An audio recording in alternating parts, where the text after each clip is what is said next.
நம் உடலில் உள்ள பாதம், முழங்கால், தொடை, வயிறு, இதயம், மார்பு, முகம், தலை என்ற 8 அங்கங்களை ஒன்றன் பின் ஒன்றாக தொடும்போது ஓம் நமோ நாராயணாய என்ற திருவஷ்டாட்சரம் என்ற 8 எழுத்து மந்திரத்தை சொல்லி நான் இல்லை அனைத்தும் நாராயணனே என்று தியானித்துக் கொண்டு அங்க நியாசம் அதாவது உடலை மந்திர சுத்தி செய்து கொள்ள வேண்டும்.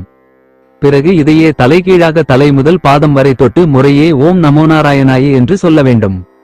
அதற்கு பிறகு ஓம் நமோ பகவதே வாசுதேவாய என்ற 12 எழுத்தான துவாதசாட்சர மந்திரத்தை ஜபம் செய்து கொண்டே கைகளை நியாசம் அதாவது சுத்தி செய்து கொள்ள வேண்டும்.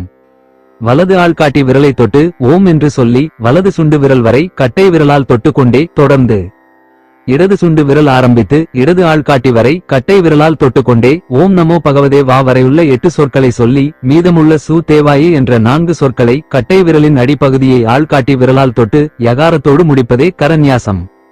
இவ்வாறு அங்கநியாசம் கரநியாசம் செய்து கொண்ட பிறகு விஷ்ணுவே நம என்ற 6 எழுத்து மந்திரத்தை இவ்வாறு ஜபிக்க வேண்டும். இதயத்தில் ஓம் என்ற ஓங்காரத்தை நிறுத்தி தலையில் வி என்ற அக்ஷரத்தை நிறுத்தி புருவ மத்தியில் ஈஷ் என்ற அக்ஷரத்தை நிறுத்தி சிகையில் ந என்ற அக்ஷரத்தை நிறுத்தி கண்களில் வே என்ற அக்ஷரத்தை நிறுத்தி அனைத்து சந்திகளிலும் ந என்ற அக்ஷரத்தை நிறுத்தி ம என்ற அக்ஷரத்தை ஆயுதங்களில் நிறுத்தி தன்னையே நாராயணின் மந்திரமூர்த்தியாக ஆக்கிக் கொள்பவன் புத்திமான். குறிப்பாக மகாரம் சொல்லும் போது விசர்க்கமாக அதனோடு ஹ சேர்த்து ஓம் விஷ்ணவே நமக என்று சொல்லி அதனோடு பட் என்று சொல்லி அனைத்து திசைகளிலும் விஷ்ணுவே இருக்கிறார் என்று தியானித்து அவரை அகங்காரம் இல்லாமல் நமஸ்கரிக்க வேண்டும்.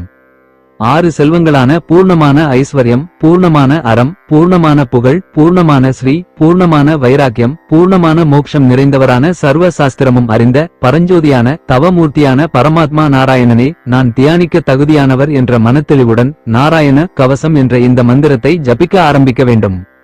ஓங்காரமான ஹரி ஒரு சமயம் கஜேந்திரன் என்ற யானையை காப்பதற்காக கருடனின் மீது அமர்ந்து அவரது தாமரை போன்ற திருவடிகள் கருடனின் முதுகின் இரு பக்கங்களில் பட சங்கு, சக்கரம், கேடயம், நந்தகம் என்ற வாள், கதை, அம்பு, வில் மற்றும் அங்குசம் என்ற சாட்டை என்ற 8 ஆயுதங்களை தனது 8 கைகளில் தரித்துக் கொண்டு வந்தார். 8 கல்யாண குணங்களுடைய அந்த பரமாத்மா நாராயணன் எல்லா நேரங்களிலும் அவருடைய 8 கரங்களால் என்னையும் அனைத்து விதத்திலும் பாதுகாத்து அருள வேண்டும்.